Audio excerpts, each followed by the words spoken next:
अब दूसरा जो उस काल का लेखक है जिसके बारे में हमें जानना चाहिए और जिससे हमें मध्यकाल के मध्य भाग की जानकारी मिलती है, वह है इब्न बतूता, जिसकी पुस्तक रहला भारतीय इतिहास के लिए बहुत महत्वपूर्ण स्रोत है उसकी जानकारी के लिए और इतिहासकारों के लिए एक अत्यंत महत्वपूर्ण ग्रंथ है।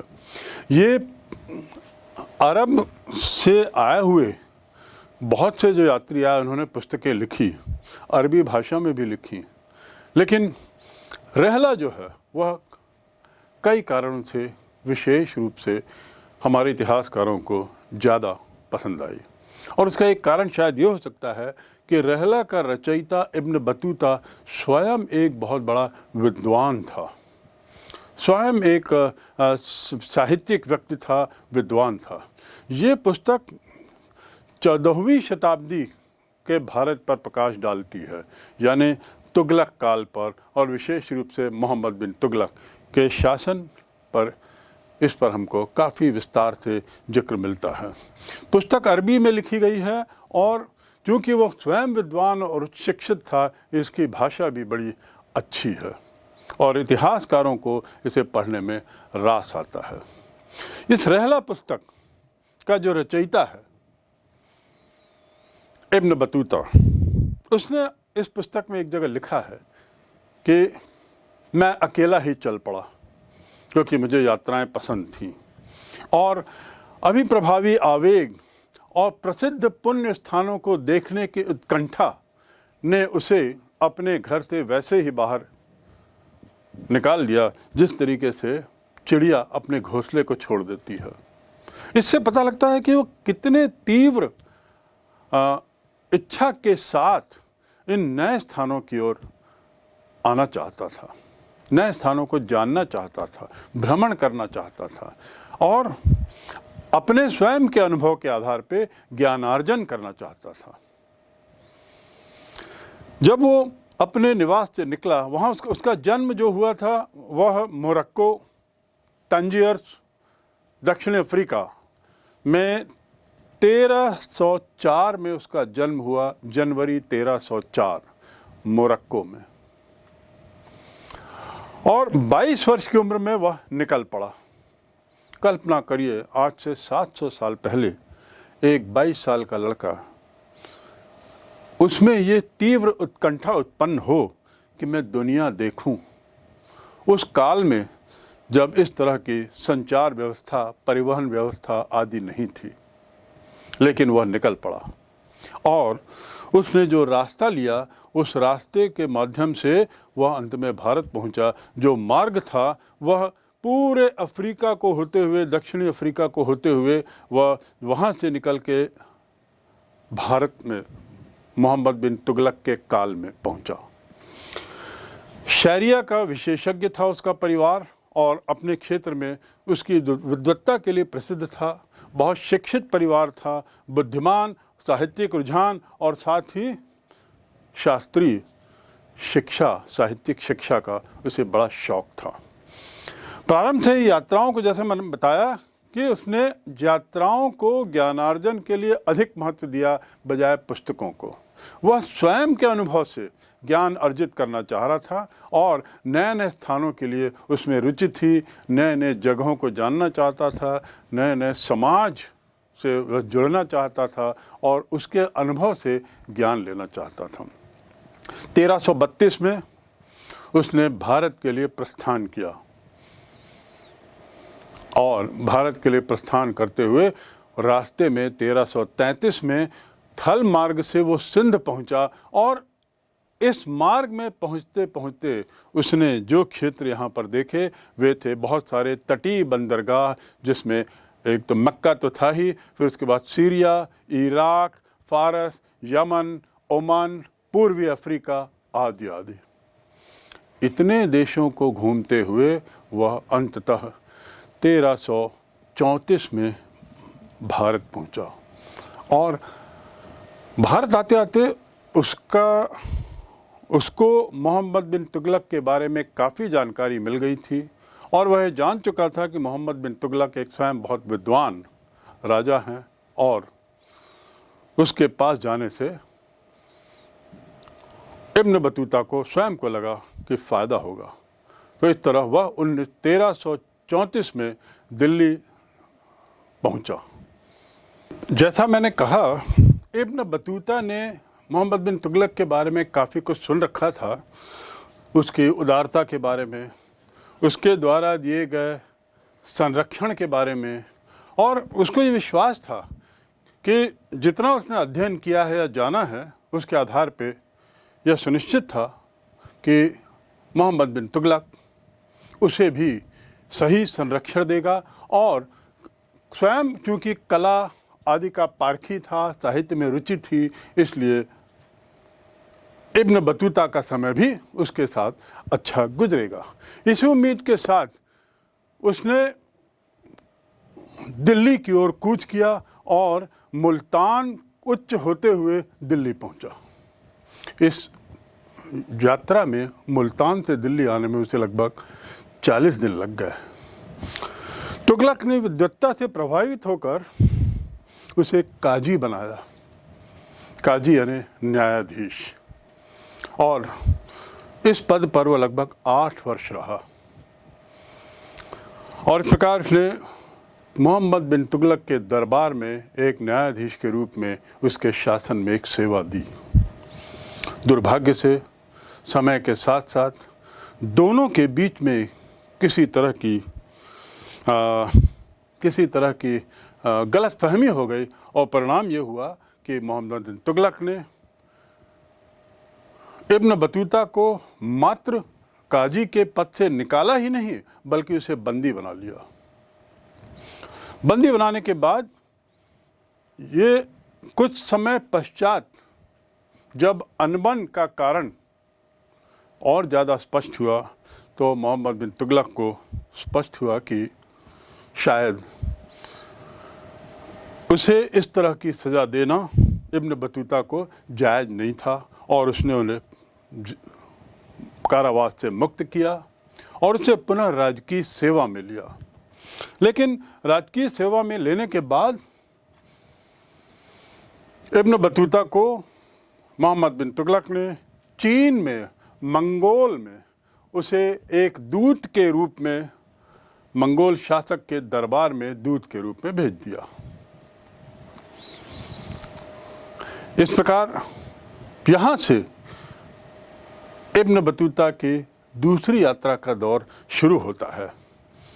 मलाबार होते हुए, मलाबार मध्य भारत से उसने मलाबार की ओर प्रस्थान किया, मलाबार से मालदीव की ओर गया, और वहाँ करीब मालदीव में स्वयं 18 माह काजी रहा, वहाँ भी न्यायाधीश का पद संभाला, और फिर आगे बढ़ा। जहाज से वो सुमात्रा गया, सुमात्रा के बाद फिर चीनी बंदरगाह क्वांजू और बीजिंग और अन्य चीनी स्थानों का भ्रमण किया।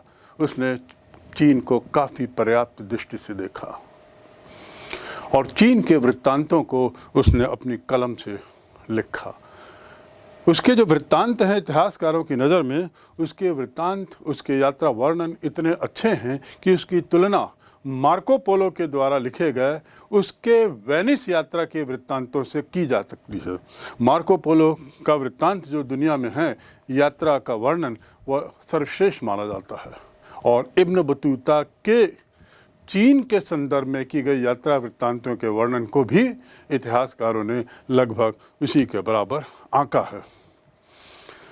1347 में अंत में उसने वापसी का निर्णय लिया, और वापस होते होते अंततः 1354 में वह अपने घर वापस पहुंचा। इस प्रकार लगभग 30 वर्ष का काल उसने बाहर में निकाला। इन 30 वर्षों के काल का विवरण यदि हम कहें तो उस पुस्तक में तो नहीं मिलेगा, लेकिन फिर भी उसकी जो पुस्तक है रिहाल, उसमें भारत संबंधी बहुत सी जानकारियां हमको मिलती हैं। और भारत के बारे में लिखते हुए रिहाल में उसने लगभग जो 14 वर्ष भारत में बिताए, इन 30 वर्षों में से 14 वर्ष उसका विस्तृत वर्णन उसने किया है और सभी पहलुओं पर उसने प्रकाश डाला है। जैसा मैंने बताया कि अल बरूनी की पुस्तक में शासन व्यवस्था के बारे में कम जिक्र है, लेकिन चूंकि यह स्वयं न्यायाधीश के पद पर था और लगभग 8 वर्ष के लिए था और मोहम्मद बिन तुगलक के दरबार में था, इसलिए वो शासन व्यवस्था से भी काफ़ी वाकिफ था। लेकिन समकालीन वृत्तांतों में इसकी पुस्तक जो है वो ज़्यादा प्रामाणिक इसलिए मानी जाती है, ज़्यादा विश्वसनीय इसलिए मानी जाती है कि उसकी लेखनी से स्पष्ट है कि उसने जो चाहा वह लिखा, उस पर किसी तरह का दबाव नहीं था। हम कह सकते हैं कि उसने मोहम्मद बिन तुगलक के दरबार में कार्य किया तो शायद शासकीय दबाव किसी तरह का रहा होगा, लेकिन ऐसी बात नहीं है। उसने खुलकर सामाजिक, शासकीय और अन्य अनुभवों को उस पर लिखा है, उस पर टिप्पणी की है। किसी तरह के दबाव से वह मुक्त दिखाई देता है और उसका कारण है कि वह मात्र विदेशी ही नहीं था, बल्कि वह किसी शासक के अंतर्गत भी नहीं था जब उसने ये सब लिखा है। रेहाल के बारे में इसका अध्ययन करते समय स्पष्ट हो जाता है कि उसने तत्कालीन परिस्थिति को ध्यान में रखा है और इतिहासकारों के लिए भी आवश्यक है कि रेहाला को पढ़ते समय इस बात का ध्यान रखें कि उस समय का समाज कैसा था, जिसके परिप्रेक्ष्य में इब्न बतूता ने अपने अनुभवों को लिखा है, टिप्पणी दी है। ये याद रखना होगा कि उस दौरान यात्रा करना स्वयं में एक बहुत कठिन कार्य था, एक जोखिम भरा कार्य था, एक दूभर कार्य था, क्योंकि इतनी लंबी लंबी यात्राएं, जैसा मैंने बताया, मुल्तान से दिल्ली आने में 40 दिन लगे और इसी प्रकार सिंध से दिल्ली आने में भी उसे 50 दिन लगे। इतनी लंबी यात्रा के दौरान कई तरह के अनुभवों से गुजरना पड़ा, जिसमें डाकुओं के द्वारा आक्रमण, लुटेरों के द्वारा लूट, कुछ लोगों की मौत। उसका जो काफिला था, उस काफिले को तो लुटेरों ने लूटा ही नहीं बल्कि कुछ लोगों को मार डाला। और ऐसा भी समय आया जब एक बार इब्न बतूता स्वयं घायल हो गया। तो हमें याद रखना है समकालीन समाज को कि किस तरह के बैकग्राउंड में उसने अपने इन अनुभवों को लिखा है। इब्न बतूता की पुस्तक रहला तत्कालीन जानकारियों से भरपूर है। भूगोल, भारतीय भूगोल का तो उसमें विस्तार से जिक्र है ही। उसके अलावा उसने दैनिक जीवन, सामाजिक स्थिति, आर्थिक दशा, प्रशासनिक व्यवस्था पर भी बहुत टिप्पणियां की हैं और जैसा मैंने शुरू में कहा, बड़ा खुल कर लिखा है। आर्थिक जीवन के बारे में उसने इतना विस्तार से लिखा है कि ऐसा दृष्टिगोचर होता है, ऐसा स्पष्ट लगता है कि तत्कालीन भारत एक समृद्ध देश था। प्रशासनिक दशा पे उसका लिखना स्वाभाविक ही था और उसने सही लिखा होगा ऐसा माना जा सकता है, क्योंकि वह स्वयं अपने अनुभवों के आधार पर उनको लिख रहा था। व्यापार, कृषि, उद्योग, सड़क, परिवहन, माप तौल आदि आदि पर भी उसने बड़े विस्तार से अपनी पुस्तक में लिखा है और उसके लिखने की शैली भी बड़ी स्पष्ट है। उसमें ये लगता है कि उसने उन सभी चीज़ों को समाहित करने की कोशिश की है जो एक सामान्य जीवन में हम उसको शायद अनदेखा कर दें। उसने यहाँ पर तुगलकी प्रशासनी मोहम्मद बिन तुगलक के प्रशासनिक दक्षता पर भी अच्छी टिप्पणी की है और उसे एक बहुत अच्छा प्रशासक बताते हुए उसने लिखा है कि वह स्वयं दरबारियों और उलेमाओं के साथ उसके संबंध बड़े अच्छे थे और इस अच्छे संबंध का उसने बड़े विस्तार से वर्णन किया है। उलेमा अर्थात मुस्लिम समाज के जो धार्मिक गुरु, धार्मिक मुखिया वगैरह जो होते थे वे उलेमा कहलाते थे। तो उसके साथ मोहम्मद बिन तुगलक के बड़े अच्छे संबंध थे। इसके साथ ही इन बातों के साथ साथ मोहम्मद बिन तुगलक ने तत्कालीन राज्य में हुए विद्रोहों का और कुछ राजनीतिक घटनाओं का भी विस्तार से जिक्र किया है और एक तरह से सजीव वर्णन किया है। इन बातों को देखकर ये माना जा सकता है कि इब्न बतूता एक सफल पर्यवेक्षक था, एक सफल ऑब्जर्वर था। वह जानता था कि क्या देखना है और क्या नहीं देखना है। छोटी छोटी चीज़ें भी उसके लिए बड़ी मायने रखती थी और वह उन छोटी जानकारियों की अहमियत को भी समझता था। उदाहरण के लिए उसने अपनी पुस्तक में नारियल के पेड़ का वर्णन लिखा है और उसने लिखा है कि नारियल का पेड़ जो होता था वो अत्यधिक खूबसूरत वृक्ष होता था और उसकी तुलना खजूर के पेड़ से की जा सकती है। उसके बाद और आगे बढ़ते हुए उसने नारियल के बारे में लिखा है कि नारियल को देखते हैं तो ऐसा लगता है कि मानो वह एक मानव सिर है, उसमें 2 आँखें हैं और एक मुख है और अंदर जो हरा चीज़ उसके कच्चे नारियल में जो भरी है वह मानो मनुष्य का दिमाग है। ये तुलनात्मक अध्ययन उस पुस्तक को पढ़ने वालों के लिए और रोचक बना देता है। इसके अलावा उसने पान के पत्तों का भी जिक्र किया है और कहा है कि उसने ऐसा पाया कि लोग जगह जगह पान के पत्ते उगाते थे जो एक तरीके से अंगूर के पेड़ की तरह होते थे और उन पान के पत्तों में खाने की जो प्रक्रिया थी उसका भी विस्तार से वर्णन किया है। वह बताता है कि कैसे पान को खाने के पहले सुपारी को बार बार इतना तोड़ा जाता था कि वह चबाने लायक हो जाए, छोटे छोटा हो जाए, चबाने लायक हो जाए, जो जायफल की तरह होता है। और उसके बाद जब वो चबाने लायक हो जाता था तो उसे पान की पत्ती के साथ खाया जाता था। हमको और आपको ये जानकारी कोई विशेष उपयोगी नहीं लगती होगी, लेकिन समझने की बात यह है कि आज से 700 साल पहले भी पान वैसे ही खाया जाता था, सुपारी वैसे ही ली जाती थी जैसा हम आज लेते हैं। तो कम से कम इस मामले में एक सततता की जानकारी हमको इब्न बतूता की इस पुस्तक रहेला से मिलती। और ये तो मात्र बहुत छोटे उदाहरण हैं, ऐसे उसने बहुत सारे तुलनात्मक दृष्टि से उदाहरण लिखे हैं जो इस पुस्तक को बड़े रोचक बना देते हैं। पान के अलावा उसने उस पर यह भी लिखा है कि इसे बहुत खाया जाता था, बहुत तोड़ा जाता था और बड़े शौक से इसको दरबार में और राजाओं को, दरबारियों को इसको पेश किया जाता था। इब्न बतूता आया तो था तुगलक काल में, मोहम्मद बिन तुगलक के काल में, लेकिन उसकी पुस्तक में रहेला उसमें उसने खिलजी वंश के या खिलजी काल का भी जिक्र किया है, जिसके कारण उस पुस्तक की महत्ता और बढ़ जाती है।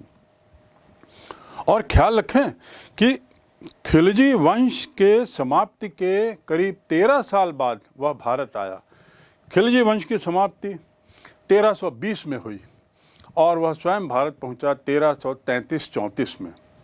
तो इस प्रकार खिलजी काल का जो इसने वर्णन किया है वह वर्णन मुख्यतः एक साक्षात्कार के रूप में लोगों से बातचीत करके, लोगों से सवाल जवाब करके उसने साक्षात्कार के तरीके से उस तत्कालीन जानकारियां खिलजी समाज की इकट्ठी की हैं। और इतिहासकारों का मानना है कि इस शैली से किसी पूर्व के समाज की जानकारी ले लेने का जो अनोखा तरीका इब्न बतूता ने पेश किया है, यह स्वयं में एक शोधार्थियों के लिए एक बहुत अच्छा उदाहरण है। यह टिप्पणी स्वयं में रहेला पुस्तक की महत्ता को बताती है। वंश समाप्ति के 13 साल बाद आया और उसने खलजी कालीन लोगों से भेंट की, उनसे बातचीत की, जगह जगह घूमा और सब तरह की जानकारियां इकट्ठी की और उसके बाद उनके विवरण के आधार पर उसने अलाउद्दीन खलजी और खलजी वंश के पतन के बारे में विस्तार से लिखा। अलाउद्दीन खलजी को उसने एक बहुत उत्तम शासक बताया है और आज इतिहास में, भारतीय इतिहास में अलाउद्दीन खलजी का एक विशेष स्थान है और उसका कुछ श्रेय, उसको यह स्थान देने का कुछ श्रेय इब्न बतूता की इस पुस्तक में दिए गए विवरण को भी जाता है। साथ ही उसने ये भी बताया कि अलाउद्दीन खलजी मात्र उत्तम शासक ही नहीं था बल्कि जनहितैषी भी था, और शायद इसलिए उत्तम शासक भी था। और जनहितैषी होने का एक उदाहरण उसने देते हुए कहा है कि उस समय अलाउद्दीन खलजी ने सुनिश्चित किया था कि कीमतें स्थिर रहें, जिसे हम अंग्रेजी में कहते हैं प्राइस रेगुलेशन। व्यापार में उसने कीमतों को स्थिर रखने की भरसक कोशिश की, और उसके लिए उसने कुछ अधिकारी भी अपॉइंट किए थे, नियुक्त किए थे, जिनके पद का नाम था मुहतसिब, जिनका कार्य होता था कि जगह जगह जाकर इंस्पेक्ट करना, देखना कि कीमतें सही हैं कि नहीं, वाजिब हैं कि नहीं और उचित हैं कि नहीं। यह विवरण रहेला में मिलता है। इसके साथ ही उसने